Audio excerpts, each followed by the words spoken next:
مفاہمت کے راستے بند ہو گئے ہیں۔ تحریک انصاف کا 8 فروری کو احتجاجی ریلیوں پر اصرار جاری ہے، جبکہ وفاقی حکومت نے بھی اسلام آباد کو محفوظ رکھنے کی حکمت عملی تیار کر لی ہے۔ تفصیلات جانتے ہیں اسلام آباد کے چیف رپورٹر علی اختر سے۔ جی علی اختر، بتائیے گا۔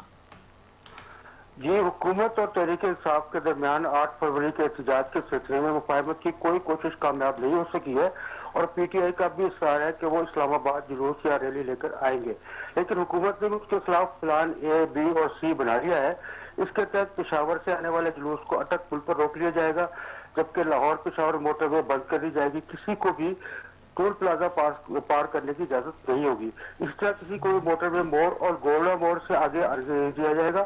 میں یہاں یہ بھی بتانا چلوں کہ آج کی پریس کانفرنس میں جو پی ٹی آئی کے رہنما بابر اعوان، گور خان اور سلمان اکرم راجہ نے حکومت کے بارے میں زبان استعمال کی ہے اور حکومت کی بار بار تردید کے باوجود بانی کی صحت کا معاملہ اٹھا کے رکھا ہے، اس سے مفاہمت کی مزید کوششیں دم توڑ گئی ہیں۔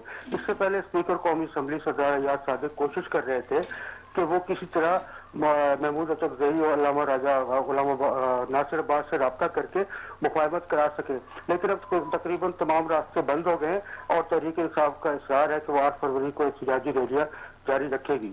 اس سلسلے میں حکومت نے پوری کوشش کی ہے کہ کسی طرح بھی کم از کم اسلام آباد میں کسی سنگل آدمی کو بھی داخل نہیں ہونے دیا جائے گا۔ جی، تفصیلات کے لیے شکریہ علی اختر۔